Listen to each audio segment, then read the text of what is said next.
Let's talk about Yoruba and the Yoruba tradition, its origins. Some people know it as Santeria, and there's other terms that's used for that.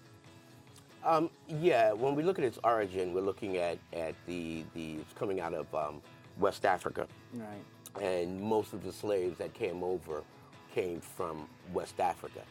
And there's a quote that's on Facebook that says the only difference between the African Americans here, the people in Cuba, people in Puerto Rico, people in Dominican Republic is the boat to stop. There's another difference that we got to take into mind. When the slaves was brought here, the family unit was torn apart. Yeah. However, when they were brought to places like Cuba, the whole community that was taken was kept together. And because of that, traditions and customs and beliefs that they practiced, they were able to recreate. And the beautiful thing is, what I didn't remember, you remembered. Mm-hmm. And that's what made it so beautiful. I talk of gratitude and humility more now in all that I do. Important. It is, and so in the work of service, because I with divination, I'm reading people, and I'm always, in spirits talking to me. So I'm always talking to people. I'm giving advice, and I'm doing these things, and all of that is God's work, because all of that is done to help people improve their life and move better and move forward. And some people would embrace it and believe it. Others would say, I don't believe in that, and that's their right. Welcome to Second Saturday. I'm your host, Professor Alfonso Siverls. My special guest today is Mr. Robert Siverls. Robert Siverls is an educator, actor, and also a Yoruba priest. Robert, welcome to the show. Thank you. Let's talk about Yoruba and the Yoruba tradition, its origins. Some people know it as Santeria, and there's other terms that's used for that. Yeah, when we look at its origin, we're looking at it's coming out of West Africa. Right. And most of the slaves that came over came from West Africa. And there's a quote that's on Facebook that says the only difference between the African Americans here, the people in Cuba, people in Puerto Rico, people in Dominican Republic is the boat to stop. Yeah, which way the boat, right. But the other difference is, there's another difference that we got to take into mind. When the slaves was brought here, the family unit was torn apart. Yeah. However, when they were brought to places like Cuba, the whole community that was taken was kept together. And because of that, traditions and customs and beliefs that they practiced, they were able to recreate. And the beautiful thing is, what I didn't remember, you remembered. Mm-hmm. And that's what made it so beautiful. On top of Catholicism, which was the practice in let's say, in Cuba. So the slave masters automatically said, now you're baptized, now you're Catholics.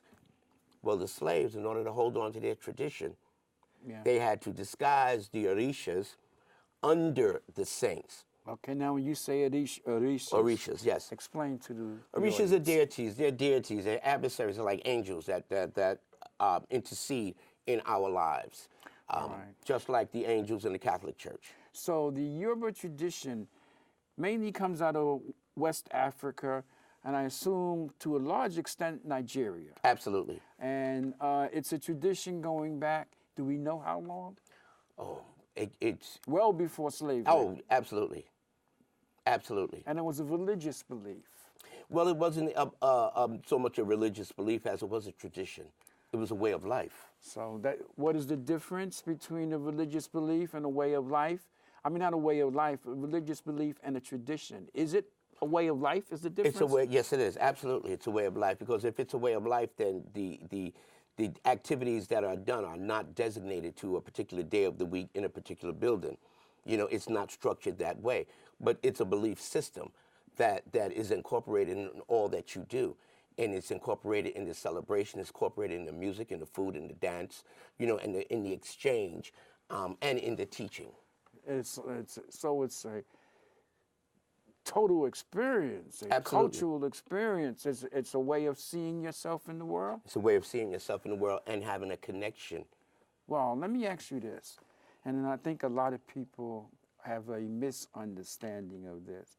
Can I be a follower of the Yoruba tradition, not religion, tradition, because that's what you're saying it is, and still be a practicing Baptist, Catholic, or is there contradictions here? There's not a contradiction. And one of the beautiful things about Yoruba slash Santeria is that there's ancestral worship. So if I was Muslim and I came into the Yoruba tradition and my ancestors were Muslim, then when I do my spiritual work, I would still honor the Quran. I would still honor and provide service to my ancestors of the things that had value and meaning to them. So you never lose who you are. If anything, you grow from that experience. Yeah. This connection with ancestors is all throughout the continent of Africa, and it's extremely important to this tradition. Am I correct? It is, but I want to bring this so close to home. Yeah. You know, as black men, growing up, we're hanging out with our friends, and you would see elders say that put a little bit for those who are not here. Yeah. That act in itself is an act of libation. That pouring is a recognition of the ancestors who are no longer here. But brothers, you know, we doing that and saying for the ones who are not here, put a little bit of that down over there, put that food over there for so and so. Little do they know that that is all part of what we do as a whole. So are you saying that the roots of that urban tradition Absolutely. can directly be traced Absolutely. back to Yoruba traditions or traditions in Africa? Absolutely. Traditions of libation. Absolutely. You know, in Yoruba, we could take a cup of water, you know, and omi tutu, fresh water, ona tutu, fresh road, you know, tutu ladoye, and then we can begin our prayer. We believe that when we take the water and the water touches the earth or wherever we're at, it has the energy to purify. And so we can begin the ceremony. We can begin the prayers. We can begin the ritual. I've been a priest now for 21 years as a son of Shango. And, you know, as you know, I grew up in a Catholic church. I had no knowledge of this. However, I later discovered that my grandmother, our grandmother, who I never met. I met her. Who you met her. I never met her. You know, lived in Harlem and did baths and readings for people. You all witnessed. I didn't know that. But it skipped a generation. It didn't go to daddy, our father. Instead, it fell to the youngest son. So there's a responsibility inherently built in that has also attracted me to the tradition. I didn't know.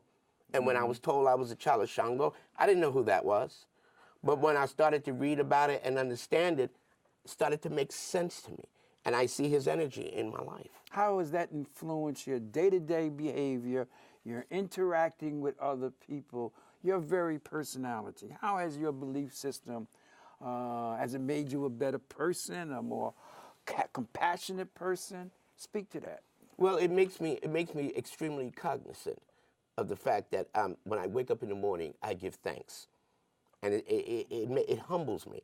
Because the first thing we do when we get up in the morning is we get a little bit of water and we open the door, you know, and we thank the universe, we thank everyone, and then we go to our rishis and we thank them for allowing us to wake up and see the day. And because I've been initiated for the amount of time that I have, I understand that whoever I come in contact with, you know, they may be seeing me or they may be seeing Shango when they're talking to me. And so I have to demonstrate a behavior of service, a behavior that is rooted in gratitude. And this is how we begin to eradicate the oh, that's devil worship, oh, it's something evil, oh, it's bad, oh, we don't mess with that. Listen, I've had people come to me for readings. I've had ministers in church. I've had deacons. I've had lawyers, teachers, you name it, would come for readings. And I've had someone would say, shh, don't tell anyone, but can you help me figure this out? That's not the issue. The issue is accepting who we are. You see, years ago, in the churches down south, and we say, wow, the Baptist church, they're shouting and screaming, and they're really, all of that comes out of African traditions. Yeah, because the slaves had church one way, the masters had it a very silent, very another way. So there was already built-in behaviors that was there. But then, exactly, but then all of a sudden, that root work, that's devil worship, that's doing that, pushed it and gave it a bad, it just moved it to the side. Okay. Let me ask you, I've met people who said, I don't want to deal with the white man's religion. You know, that's not my religion. I'm going to go towards an African religion. I'm going to embrace the Yoruba tradition. What is your take on that? As almost as if Yoruba is a reactionary response to something that I don't like or don't want to do. Actually, that's a very important question that you raise, and I need like the image of Sankofa. We need to go back in order to go forward. So I'm going to go back right now. Sankofa. Okay. Yes. Now, during the '60s, when there was a very heavy influence of cultural identity, Everything was black. everything was black. Yeah. However, and this tradition, although it came from Africa, the people who pretty much had a strong hold on it was the Latin community. Yes, absolutely. And so you had African Americans being a part of these cabillos or houses, and they spoke Latin, and there was, everything was Latin. But yet out in the world now, there's a big push for that cultural identity. So then you had African Americans saying, I don't want to associate that way. I want to go back to Africa and get it this way. And that brought a disconnect. There's nothing wrong in going to Africa, to Nigeria, and learning the tradition. And there's nothing wrong with learning it under the guise of Santeria. That's how I was introduced to it. Yeah, but there's a direct route from, and I know from the study of history and culture, from West Africa and Nigeria to Cuba. Oh, absolutely. Especially Cuba. Now, what is the estimation of the population of Cuba that practice Santeria? Like 85, 90% of the population. Absolutely. And they're all predominantly Catholic and cheer for the Pope. And cheer for the Pope. And cheer for the Pope. I still go to Catholic church. Why do I still go to Catholic church?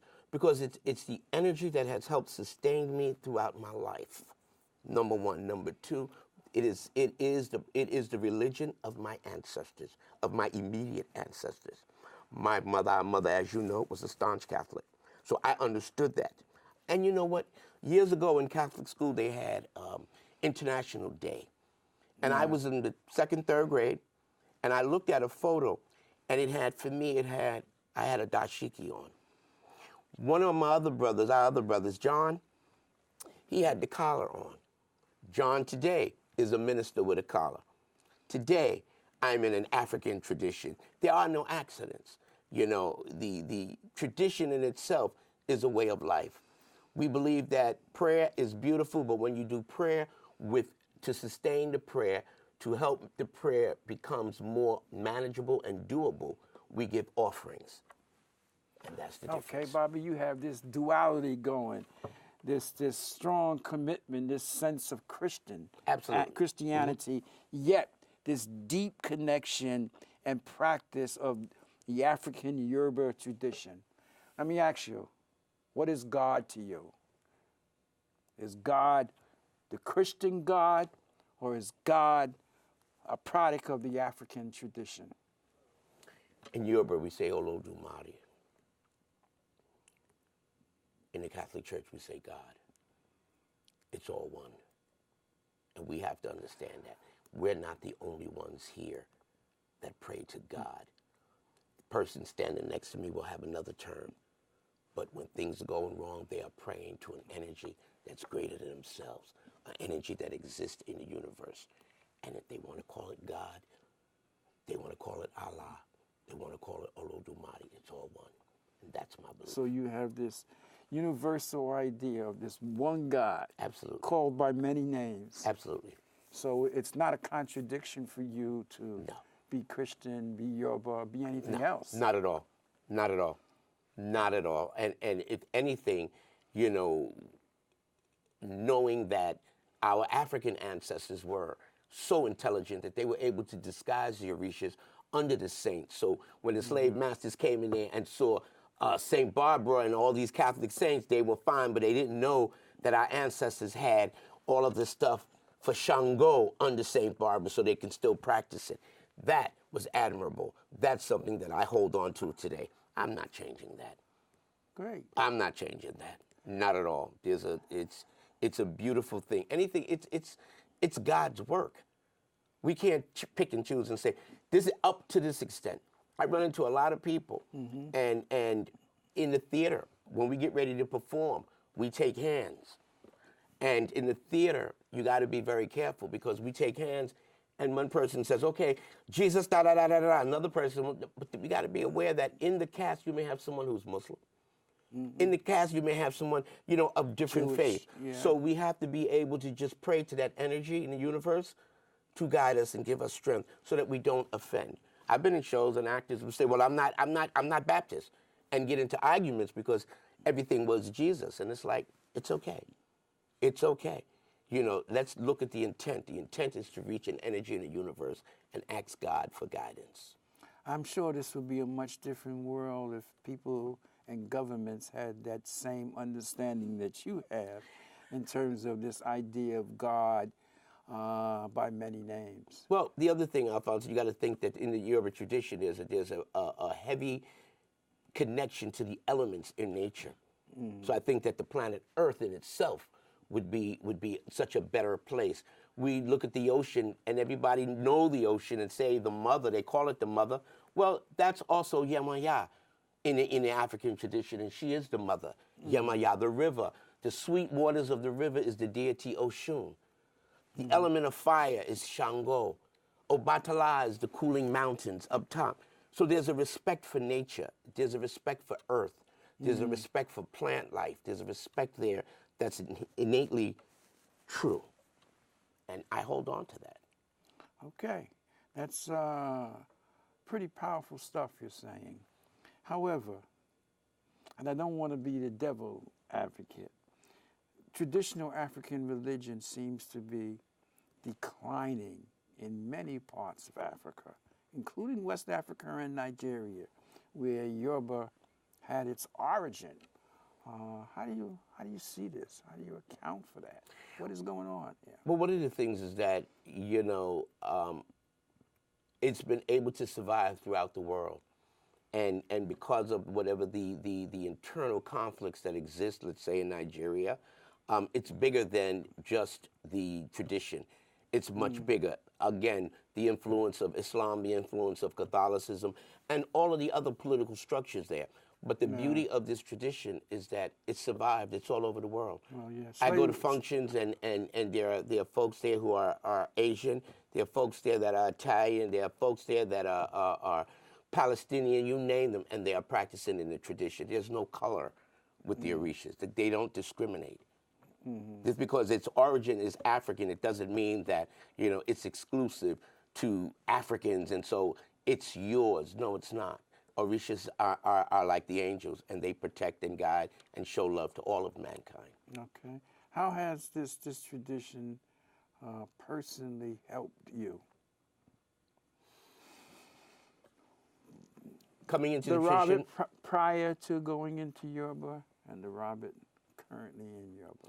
I think for me it was, and it still is, very grounding, and it makes me extremely aware. And if not anything else, I talk of gratitude and humility more now in all that I do. Important.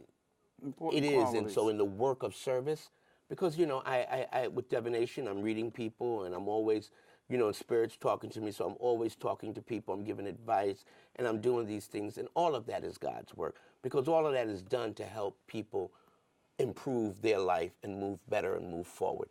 And some people would embrace it and believe it. Others would say, I don't believe in that. And that's their right.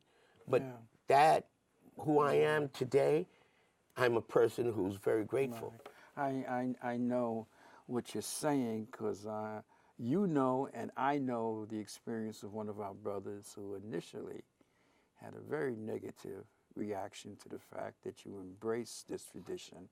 But over time, and I think that had to do with you guys actually talking.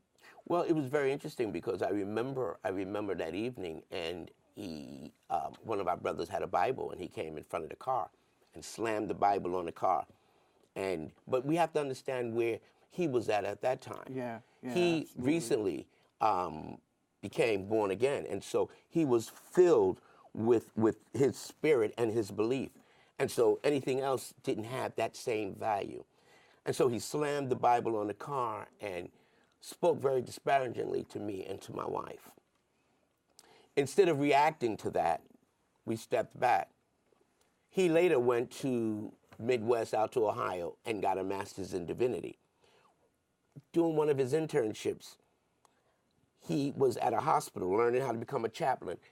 And one of the internships, he's in a room with Muslims, Yoruba priests, you just name it, across the board. And it opened him up, his eyes. And so when he came back to New York, one of the first things he did was reached out to make a phone call to say, I'm sorry, I didn't know. And I think that's one of the things about this tradition, just like with Voodoo. People don't know, but people are quick to make assumptions. Oh, you're doing that, so you're a mean person. Or a evil person. Or an evil person.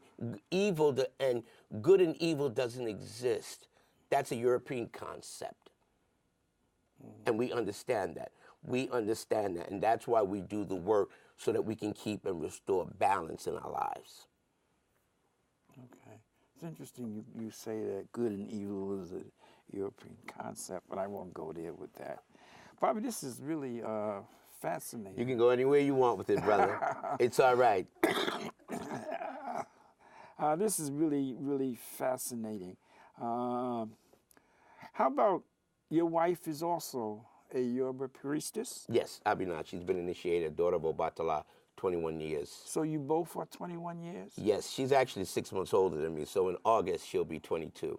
She'll have 22 years of Obatala. Yeah. Now, in Yoruba tradition, you use this concept of priest and priestess, much different from the traditional concept of a Catholic priest or a minister. Right. Why don't you explain what that means, because it's completely different. You can't, if you say you're a Yoruba priest, you can't think of our traditional ideas of a Catholic priest or a Baptist minister. It's different, much different. It's a whole different way of looking at it. So why don't you explain this a little bit to the audience, Bobby? Well, when you become a priest, when you get initiated, that makes you a child of the Orisha. You're initiated. And when you're initiated in it, that in itself by right makes you a priest. And then therefore begins your journey. And it doesn't necessarily mean that you're a priest and you will have your flock or your following, but it means that you have now a personal responsibility to fulfill that path of destiny. And in honoring that and honoring Orisha, your life will be enriched. And so it's very, very important. As a priest, it comes with a responsibility when you get initiated to uphold yourself a certain way and have what's called iwapele, which is good character. Oh, okay. Yeah. There's nothing wrong with good character. There's nothing wrong with good character. And I won't try to repeat that term that you just used, because I know I would probably mess it up. But good character. So this concept of priest is used in a much more broader Oh, absolutely. way. Absolutely. Okay. Absolutely. Not every priest is charged with the responsibility of divination. Not every priest is charged with the responsibility of officiating ceremonies. You have priests in the tradition who sing. That's their path. They are singers in ceremony. You have priests in the tradition who sews and do certain things. That's their path. You have priests in the tradition who cooks. That's their path. So everyone has a path. When you get initiated, you get what's called your ita, and that's a life reading from the different deities. And it says what will happen in your life, what you can and cannot do, what you can and cannot eat. And it said a number of things in my life, and it makes sense. I was told about health issues 20 years ago that I'm discovering and working on today. But I was told when I made Ocha that I have to be careful of this, be careful of that. And it's living itself out. It's called Ita, and that's a life reading. And when people get initiated, they get their Ita. And it's now my responsibility to honor my Ita. And if it says don't eat the foods in a can, there's a particular reason why I, Robert, should not be eating food in a can, and I don't. It doesn't say you can't. If it says for me not to drink, it doesn't say for you not to drink. So everyone have their own individual, it's like their own individual Bible. Okay. And you follow that course. So it's very personalized. Extremely personal. Yeah. Robert,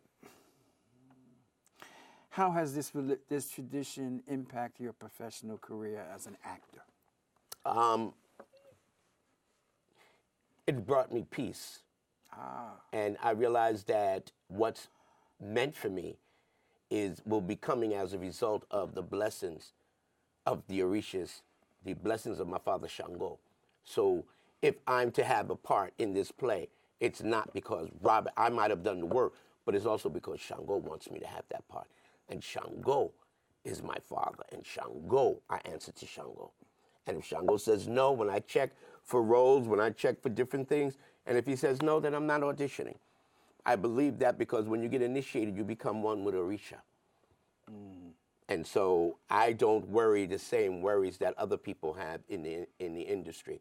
If I'm not performing, then I'm doing the work in the tradition, and I'm dealing with a lot of people, and it balances itself out. Okay, Robert, this has been a enlightening and extremely interesting conversation.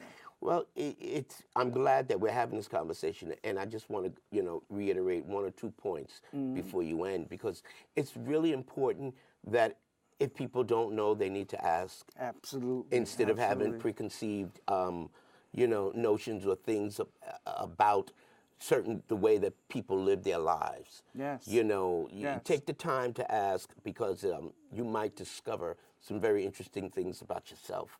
Right. And you might discover that there are members of your family who also used to work those routes down south. Okay. Robert, as always, it's an absolute pleasure. Oh, the pleasure's all mine. Thank you for being on the show. Thank you, big brother. Okay. And I'd like to thank the audience. I hope you enjoyed today's show. We took on a very controversial topic in terms of the Yoruba tradition. Anytime. But anytime one talks about belief and religion, it's always a controversy. Until the next time, I'll see you on the next second Saturday.